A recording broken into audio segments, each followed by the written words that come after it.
Assalamualaikum warahmatullahi wabarakatuh. Alhamdulillahirabbil alamin wa bihi nasta'in wa ala umuri dunya waddin. Wassalatu wassalamu ala asrofil anbiya'i wal mursalin sayyidina Muhammadin wa ala alihi wa sahbihi ajmain, amma ba'du. Yang terhormat yaitu Bapak dosen pengampu mata kuliah Pancasila, Bapak Nur Kholik SPDI MSI. Puji syukur marilah kita panjatkan atas kehadirat Allah Subhanahu wa Ta'ala, karena dengan rahmat dan hidayahnya sehingga saya dapat mengumpulkan tugas mata kuliah Pancasila dalam waktu yang telah ditentukan. Sholawat salam semoga tetap tercurah limpahkan kepada junjungan kita, yakni Habibana wa Nabiyana Muhammad Sallallahu Alaihi Wasallam. Allahumma sholli alaihi. Pada kesempatan kali ini saya akan mempresentasikan mengenai materi Pancasila, yaitu tentang Pancasila sebagai paradigma pembangunan nasional. Pembahasan pertama yaitu mengenai paradigma. Paradigma sendiri yaitu berasal dari bahasa Latin, yaitu terdiri dari kata para dan digma. Para yaitu artinya di samping, di sebelah, dan dikenal. Sedangkan digma yaitu adalah suatu model, teladan, arketip, dan ideal.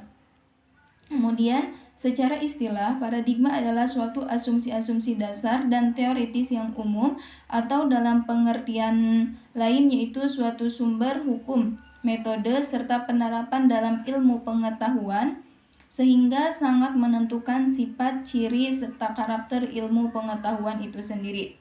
Sedangkan menurut Kaelan, dikutip pada tahun 2002, paradigma adalah sumber nilai, kerangka fikir, orientasi dasar, terus sumber asas serta arah dan tujuan dari suatu perkembangan perubahan serta proses dalam suatu bidang tertentu. Kemudian ada pembahasan mengenai Pancasila sebagai paradigma pembangunan.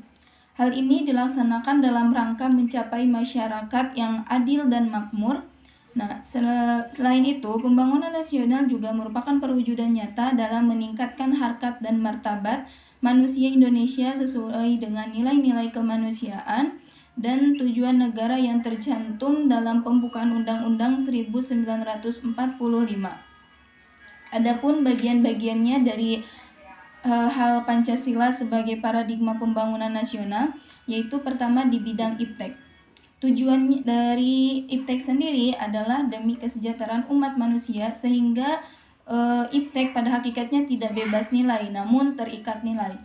Kemudian yang kedua yaitu ada dalam bidang politik. Nah, dalam sistem politik, negara harus mendasarkan pada kekuasaan yang bersumber pada penjelmaan hakikat manusia sebagai individu, sebagai makhluk sosial, ataupun sebagai rakyat. Kemudian ada yang ketiga yaitu dalam bidang ekonomi. Pada dasarnya tujuan ekonomi adalah untuk memenuhi kebutuhan manusia agar manusia lebih sejahtera. Oleh karena itu, ekonomi harus mendasarkan pada kemanusiaan, yaitu demi kesejahteraan manusia, serta menghindari pengembangan ekonomi yang hanya mendasarkan pada persaingan bebas, monopoli, dan lain-lain yang menimbulkan penderitaan dan penindasan pada manusia lainnya. Kemudian pada bidang sosial budaya. Bidang sosial dan budaya. Dalam pengembangan sosial budaya, pada masa reformasi kita harus mengangkat nilai-nilai yang dimiliki bangsa Indonesia sebagai dasar nilai, yaitu nilai-nilai Pancasila itu sendiri. Kemudian dalam bidang pertahanan dan keamanan, yaitu berdasarkan pada tujuan demi tercapainya kesejahteraan hidup manusia sebagai makhluk Tuhan yang Maha Esa. Selain itu harus mendasarkan pada tujuan kepentingan rakyat sebagai warga negara. Kemudian yang terakhir yaitu dalam bidang hukum atau agama, yaitu memberikan dasar yang fundamental bagi bangsa Indonesia untuk hidup secara damai dalam kehidupan beragama di negara Indonesia.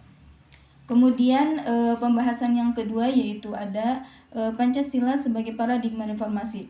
Reformasi adalah mengembalikan tatanan kenegaraan ke arah sumber nilai yang merupakan platform kehidupan bersama berbangsa Indonesia yang selama ini diselewangkan demi kekuasaan sekelompok orang, baik pada masa Orde Lama maupun pada masa Orde Baru. Kemudian yang ketiga yaitu pembahasan mengenai Pancasila sebagai paradigma reformasi hukum. Nah, ada 4, yaitu pertama sebagai sumber perubahan hukum. Sumber hukum positif di Indonesia tidak lain adalah Pancasila. Hukum berfungsi sebagai pelayanan kebutuhan masyarakat. Maka hukum harus selalu diperbaharui agar aktual atau sesuai dengan keadaan serta kebutuhan masyarakat. Kemudian ada pada dasar yuridis reformasi hukum. Dasar yuridis Pancasila sebagai paradigma reformasi hukum adalah yaitu berhubungan dengan TAP MPR nomor 20 MPRS tahun 1966 yang menyatakan bahwa Pancasila sebagai sumber dari segala sumber hukum di Indonesia, yang berarti sebagai sumber produk serta proses penegakan hukum yang harus senantiasa bersumber pada nilai-nilai Pancasila, dan secara eksplisit yaitu diperinci tata urutan peraturan perundang-undangan di Indonesia yang bersumber pada nilai-nilai Pancasila.